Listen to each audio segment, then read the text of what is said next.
Hey, this next interview is brought to you by PrizePicks. Use our promo code Bootleg when you sign up and you play $5 in lineups. You'll get $50 worth of lineups. Yes. All right. So go do that. PrizePicks.com. What is PrizePicks? First of all, legal in 45 states, also including Texas, California, where we are right here. And man, I'm talking about enjoying sports while winning some cash. Putting it in your pocket. All right. You pick more or less than when it comes to, I don't know, points, rebounds, assists on the NBA side, rushing yards, touchdowns, passing yards. All right, there's so much you can do. I've been riding that boy Wembanyama. All right, Wembanyama's just put him over. That guy's going crazy. But make sure you use that promo code Bootleg when you sign up. PrizePicks is the app. Put that promo code in, play $5 and get $50 in lineups, and you're supporting the podcast while we're at it. All right, don't forget to follow me on PrizePicks too. At Bootleg Kev. Check me out on there. You can see who I play, what players I use the most, and all that. Let's get into an interview right now, though. Come on.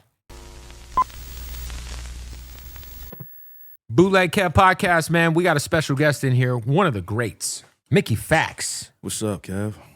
Can you tell the people, because I just saw you post your NYU ID, and I know you're teaching, and you got a lot going on. Yeah. You're like quite literally teaching rap. Right. I teach rap. So something that I haven't told a lot of people, Black Thought was teaching it for 3 years at NYU, and nobody knew. I was about to say. Nobody knew. And his schedule got a little hectic, so he put in a good word along with one of my other friends, Sean Totaro.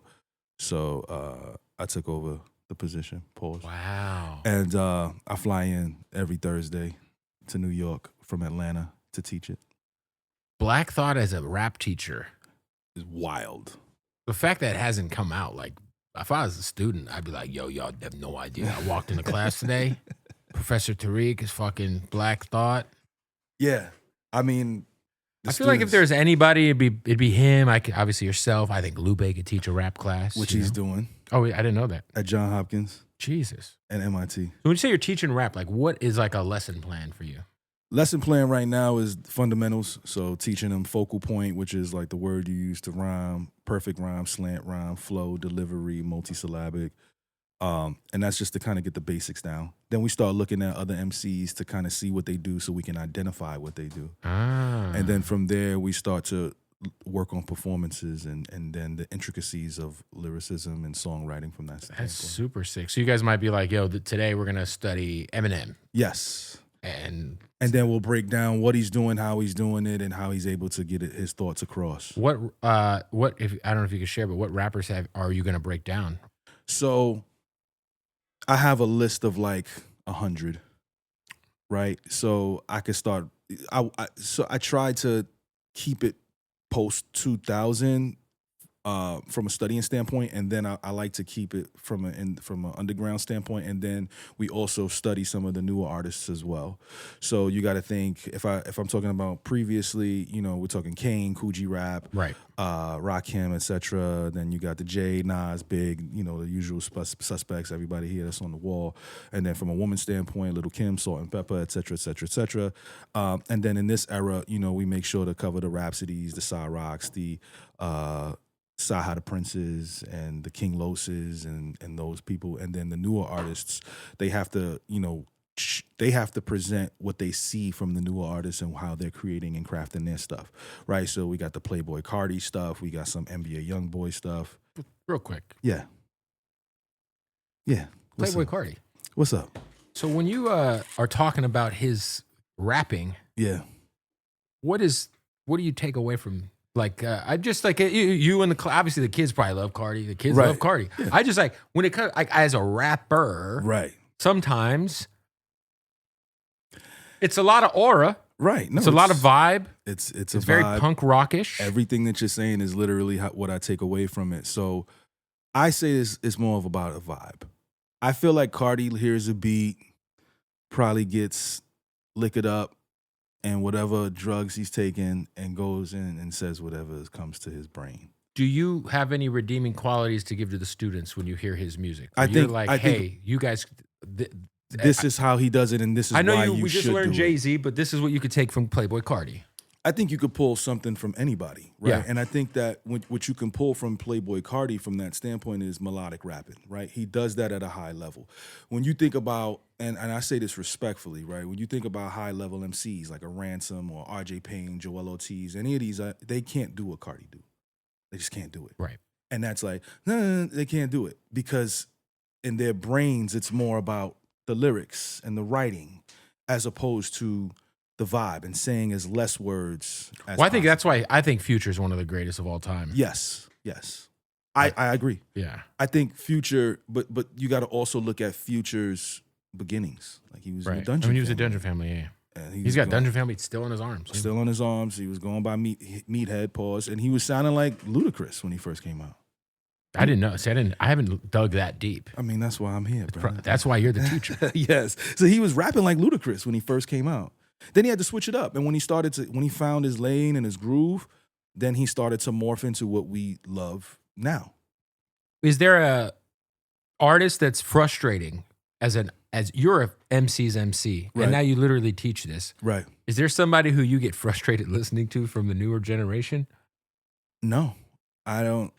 I mean, I think that there's people that I'll be looking at, I'll be like, how did this person get a situation or a scenario? But it's never to the point where I get frustrated that like, yo, what am I listening to? I just try to pull the reason people listen to it. I have to because I'm teaching. No, of course. And like, I feel like there's, at the end of the day, there's a market for these artists, even if you're not necessarily into like a lot of, yeah. I think what you just said is important, right? There's a market for it. And if there's a market for it, we, as the people who run the school, we have to understand why there's a market for it. Who is this market and what about this person do these people like and why? You know what I'm saying? So like I listen to it and I try to pull the positive out of it so I can understand it. That's what I look at it as. Could you give me, take away album sales, throw discography out, Right. at the talent of rapping? Mm-hmm. Who do you think is like in the conversation for like the greatest of all time? I throw the legacy out. I'm not like, when people will be like, well, the album sales, they got a 5 mic album. Throw all that out. Just skill. The skill of rapping. That's it. That's it. Lupe Fiasco. Damn, that's my number. Yes. And if anybody's questioning that, should just go listen to Murals. Yeah, that's it. That's Like in 9 minutes of just 11. Is it 11? Fuck, Murals is 11 minutes. Jesus Yeah, that Christ. would be my choice. That would be my choice. I think it's like it's like Lupe. Then like Black Thought. It's Lupe, Black Thought. It might be. I might throw in Aesop Rock in there.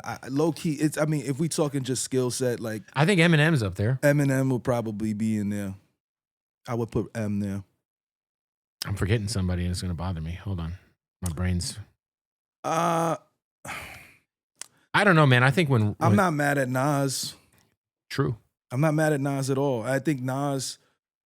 You talking about a guy who first came out in '92. What do you think about Kendrick in that discussion? Yeah, Kendrick is in there. I put Kendrick in there, but I don't think that Quietly Royce too. I would have Royce in there. I would have You Royce. gotta just throw his name in there. I'm not mad at that.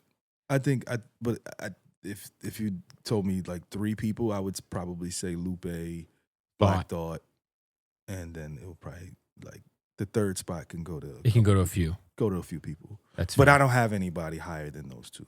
Those would be the 2. If you remove everything and just kind of just let them rap, yeah, it's pretty tough. Yeah, I agree. I think Lupe to me is the name I always go back to. And it's crazy too because it's like he's had this like new like quiet run that he's on where he's putting like the samurai shit is so crazy like conceptually and it's like. But I think when you look at stuff like that, right? You have to look at it like, okay, he's implementing his lifestyle into the art. But it's so and it's just like yeah.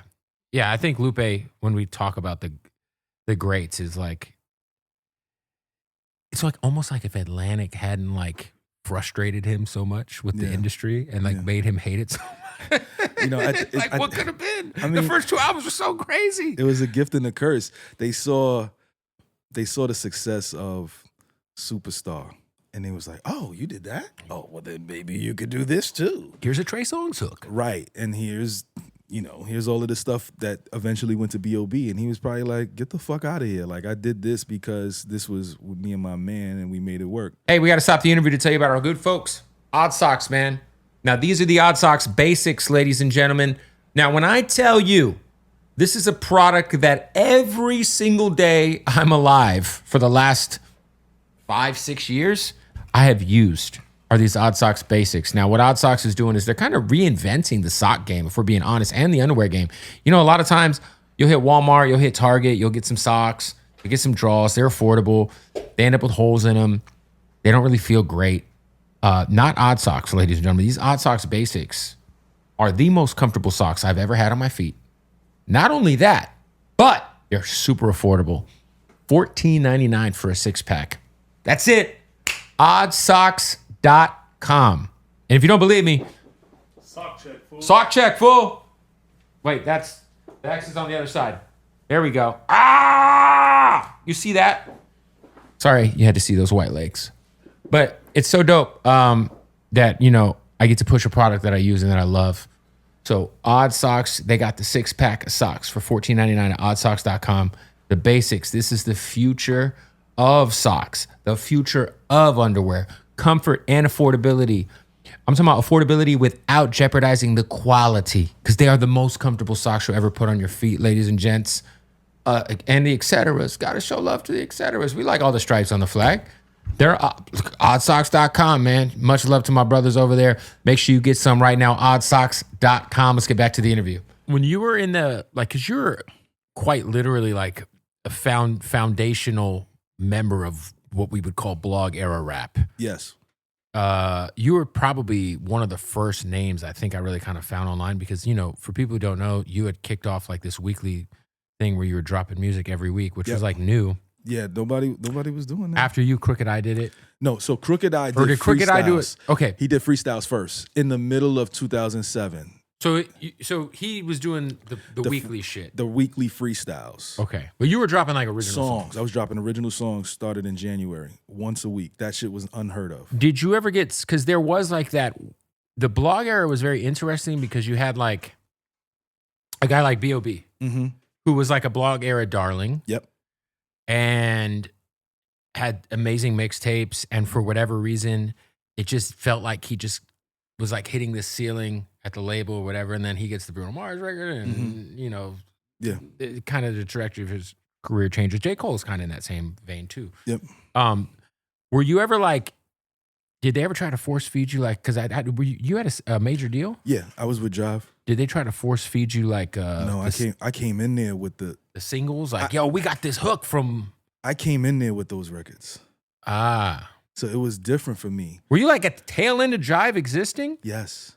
Crazy. That's why I never got the hit record. So like I came in there with the big records. They were like, oh shit, we don't have to give this guy the stuff because he has it already. And then their issue was, okay, this guy is known as the rapper. How do we take him from being the rapper to doing this type of music? And as they were figuring it out, the label folds. So I went from like, they were getting ready to push the button. The first single Paradise did really well. We got BDS spins, it charted. And then we had the Marsha and Brochure record for the culture.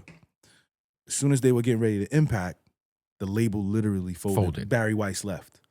Like, he didn't even tell anybody. He just kind of left. He was like, I took this job at Def Jam. And then that was it.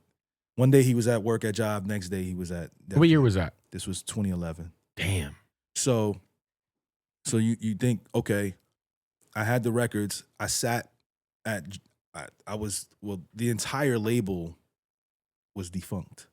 So me, Chris Brown, R. Kelly, all of us. Britney Spears was on Jive? Britney Spears, Justin Timberlake, all of us, we didn't have a home for like 5 months. And then eventually Sony came, because again, he just left. So Sony came in and they was like, okay, we're going to purchase, some artists are going to go to Epic and then some artists are going to go to RCA. So some people got dropped, like Diamond from Crime Mob, she got dropped, right? I got moved to RCA, so I had a brand new deal. So with this new deal, I had a brand new A&R, I had a brand new project manager, I had a brand new And everything. also, all these people aren't people who like found you, so they're not as Exactly. invested in. And if you don't have the catalog or if you don't have the names, because for them it's numbers and it's about Yeah, they're like, well, why we want to like fuck? How motivating can it be to break an artist that you don't really that you weren't a part of bringing into the building? right. So what I had to do, I had to make all new records. Because Jive, as you know, was a pop label. For the sure. the only rappers on there was me, the Clips, and Diamond from Crime Mob. Well, E40 probably had left by then. 40 was on gone. Drive for years. 40 was gone. So was Too short. Too Short. He was gone. So it was only like 3 rappers. So I wanted to do the pop shit. I wanted to be in pop. I wanted pop money. Fuck all I had that the shit. Clips fuck Jive shirt from like that era. Oh no, it was from way earlier than that. Fuck. Yeah, that was like 03. That was like that was yeah, 03, 05. I bought it on mixunit.com. Yeah. So I had to call some favors in. So I called up Yellow Wolf. I called up Bruno. And this is before he did the record with this is like right after he did the record with B.O.B. So I had a Bruno record, I had a John Legend record, but they still wasn't trying to push the button. Damn. So I was like, all right, well, listen, it's time for me to go. Who do you think is like, because I do feel like there was so many dope artists out of that era that like for whatever reason, I think of guys like Pill and Charles Hamilton and fucking there's just so many incredible artists that just XV was crazy. Zero Heroes is insane. But Love XV. who do you think was kind of like one of the products of that era of music that just for whatever reason you felt like, you know, should have been bigger, didn't necessarily hit the way that a lot of, you know, the peers did? I'd probably say myself. If you, I mean, obviously, take yourself out of the If conversation. I take myself out of the conversation, I think Fred, rest in peace, Fred the God, he was on his way. You know, I think what him and 38 Special was doing right before he passed away in the pandemic, I think he was finally kind of getting that love. Ace Hood, I think he got a bad deal when people started taking his flow. You think Ace? You correlate Ace Hood with the blog era though? Yeah, he was on my I feel cover. like Bugatti was like, yeah, that is true. He was on that cover. My God, he was on my cover. Yeah, he was on the cover. And motherfuckers was like, why is he? Ace Hood is crazy, by the way. Super fire. Shout out to Ace. But Ace got some records. Yeah, he got some plaques. But no, he has big records. Yeah. I think the issue was people took his flow after he had those hits, and then it was Yeah, Ace had some joints, man. big joints. And like he's like quietly built up like a dope independent catalog since he's left Khaled. He has a great following. Yeah, he's got a like real locked in following. Yeah. I mean, a lot of it is, you know, fitness. A lot of it is great music too. Who all was on this cover? I'm trying to With me? remember. It was Asher. Asher was on there. Me. Was it Wale? Cuddy. Yep. Charles. Jesus. Corey. Corey probably should Corey have been Guns bigger. was crazy. Corey probably should have been bigger. Corey was so tough. B.O.B. Currency, who's cooking. Spitter, yeah. Cooking. Cuddy. Mm-hmm. Yeah, that's a crazy. That was because that was the second one, right? Yep. Because the second first one was like Joel Ortiz, Crooked Eye. Yeah. And Blue. And Blue, yeah. You know, Jay Leck was supposed to be on that cover. Damn. He was on tour with Mos Def. I'm not gonna lie. He put out all that new music. I listened to the first like piece, and I haven't just had time to because I feel like I need to like sit down and like. Yeah, I saw somebody's. I liked it. But if somebody said it felt like an audiobook.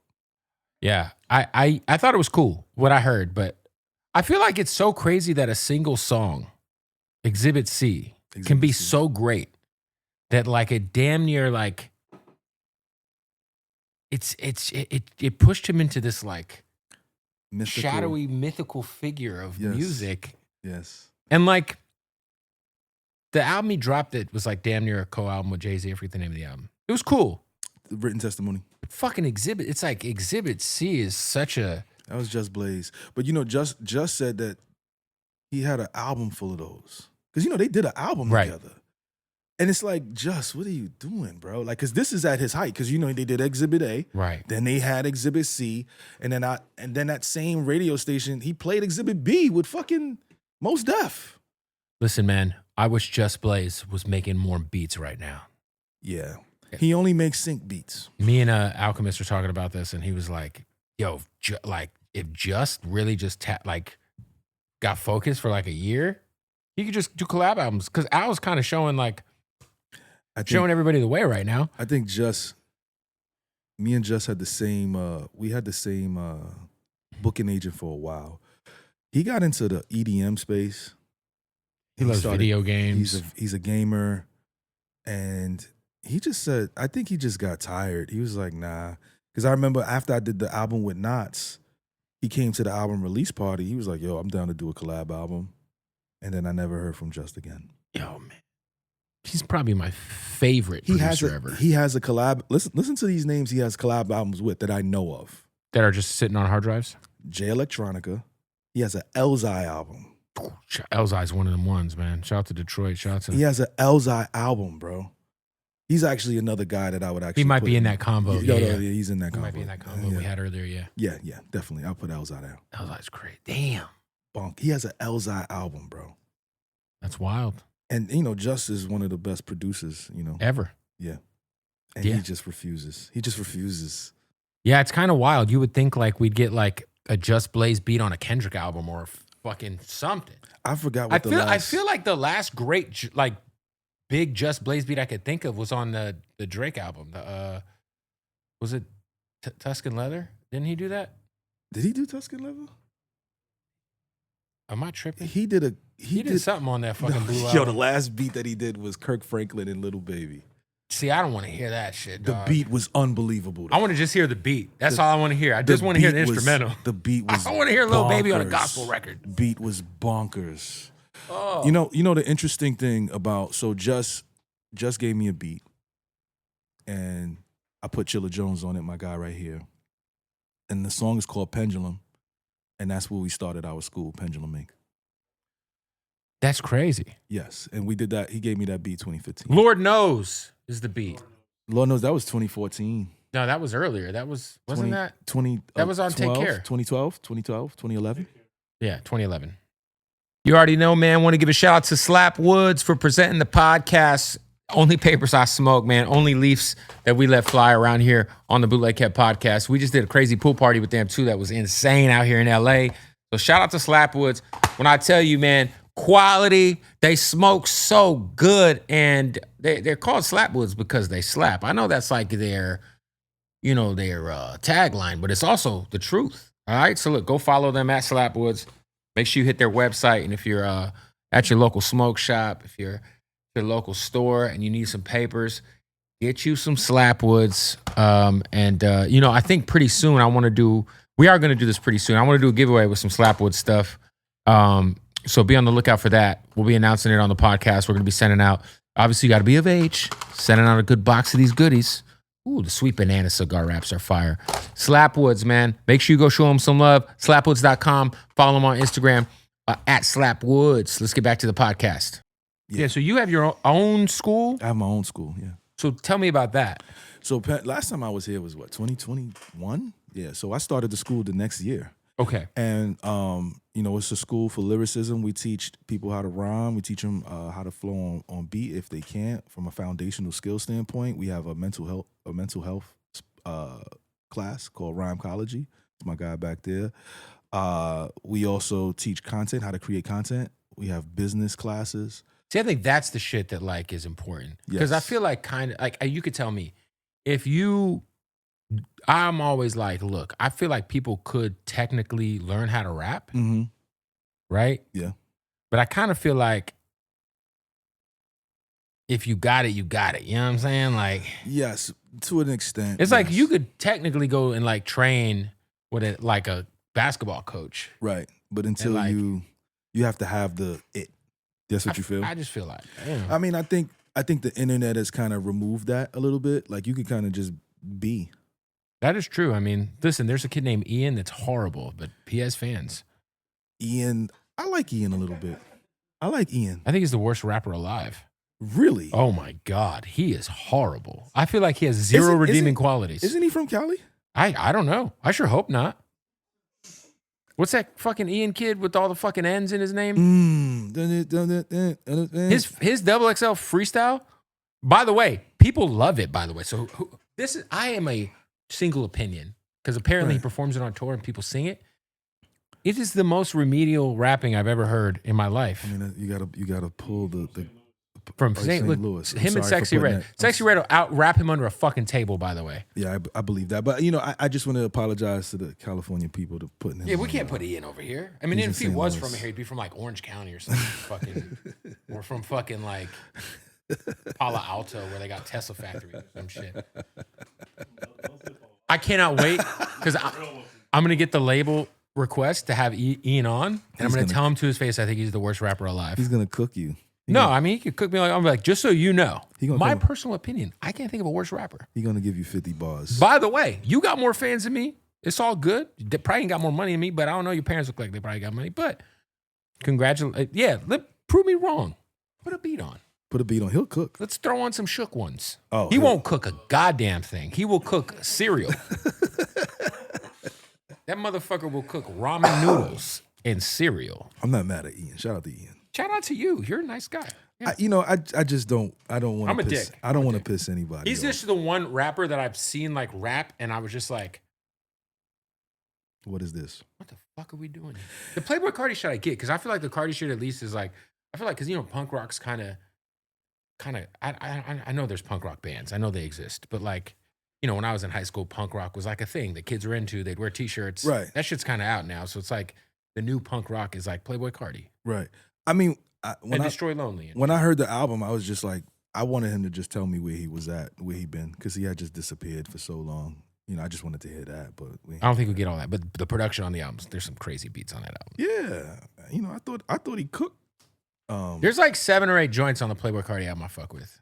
I thought he got Kendrick on one of them joints, man. I thought So where's the school located? So it's all online. Okay. So you can be anywhere. Online courses, penduluminc.com. But some of my students, they're here right here in the interview. So they flew into LA. We're having a writing retreat. You know what I'm saying? We had the show last night with Razcast. Shout out to Raz. So some of my students rhymed last night at the Pack show. It's pretty dope.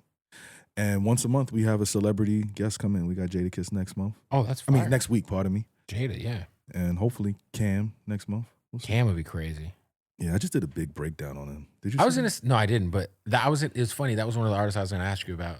It's like when you're like teaching the class, like do you like go through and be like, look, there was this era where these guys were rhyming the same word with the same word, and it was so fire. We call it glitching. Yeah. Imagine me wake up 7:30 for work. I'd rather run the street 7:30 with work. Yeah, he used to do that all the time. Yo. I love his new freestyles he drops like when he's in his suit or he's just brushing his hair. Oh my God. Yeah. I'm like, dog, can we get an album? He said him and Mace got some shit. They're gonna probably drop together. He's in his bag right now. Who do you think's better, him or Mace?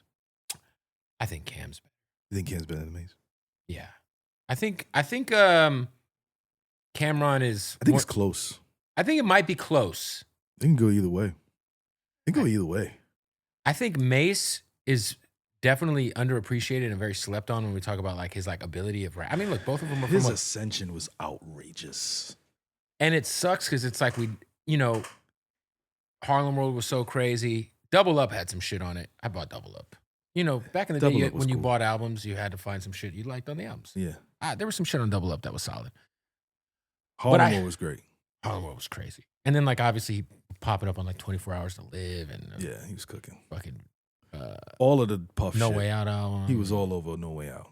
Mace is definitely. I just think Cam. He was on every R&B record too. I think, yeah. But just Cam, like, man, do you want to talk about just like fingers all over the game, just like just fashion, like alone, like motherfuckers was out here buying pink tall tees, dog. Like, yeah, I mean, I think it was something I said in my breakdown. Every decade he had a newer artist with him from Harlem. Right. He had Cardan in the 90s, 2000s. He had Jewels. 2010s, he had Vado. That's true. I forgot about the Vado shit. Yeah. And then he still had J.R. Ryder. The Ryder of Riders. He had 40 Cal. He had Charlie Clips with him for a little bit. He was cooking. And he was Hell Rel from Harlem? Hell Rel's from the Bronx, I believe. Hey, we got to wrap up this interview. Another one presented by Hardin, baby. You already know what it is. Shout out to Hardin for presenting another episode of the Bootleg Podcast. Don't forget, when you're in Vegas You getting that taxi, you getting that Uber, say, take me to Hardin, the #1 cannabis dispensary in the world. Premium selection of the craziest gas you could ever ask for. And then they break down what all the terps mean. It's incredible. Go to Hardin_Las Vegas, shoot them a follow. And when you're in Las Vegas, make sure you shoot them a visit. Want to give a shout out to our family at Rokin, man. Rokin, listen, I love these vapes. Rokin Cannabis, make sure you go shoot them a follow. I was in Austin, Texas, and I was off the Rokin in Texas, even though I'm not sure legally I was supposed to be off the Rokin in Texas. But look, you got to go follow them right now. Go to rokincannabis.com. Shoot them a follow on social media. You'll see it down below. They got the solventless rosin, pure.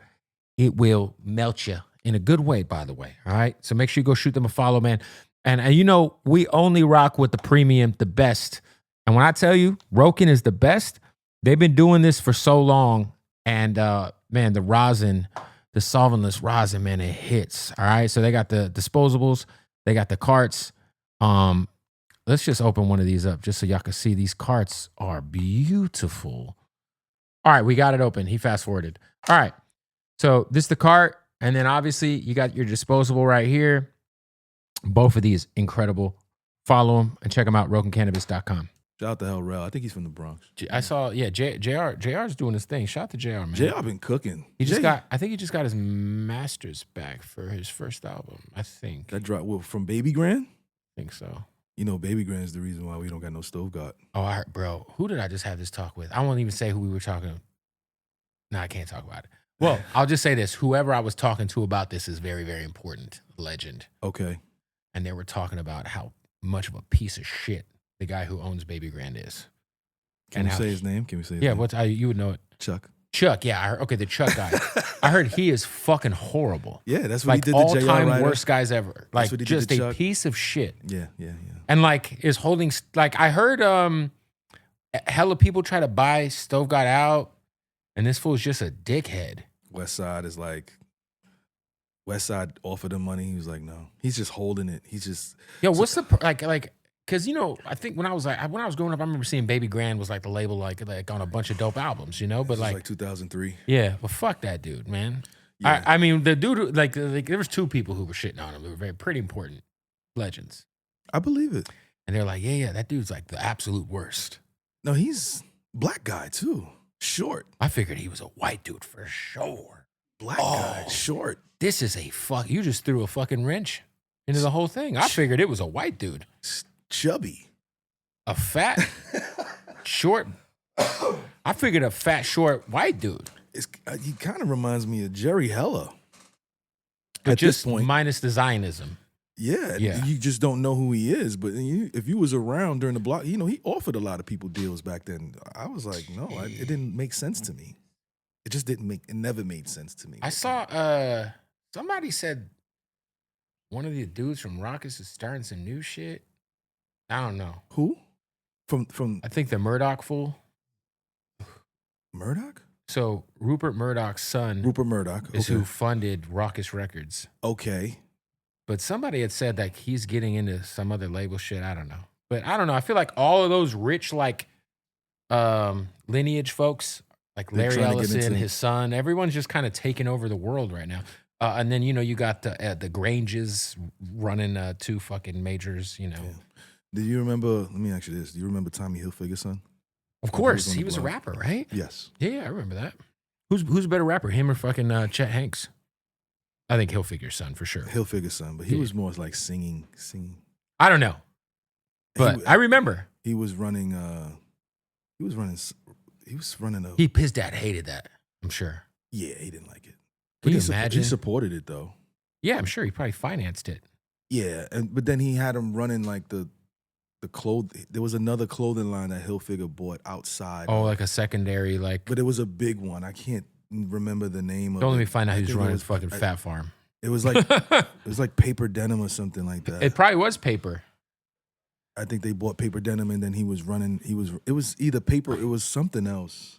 Maybe Rock Republic or something. It probably was some shit like that. So people can sign up online? Yeah, you can sign up, penduluminc.com, fill out an application, and then, we'll meet with you on Zoom, walk you through it, so you can see that it's not a scam.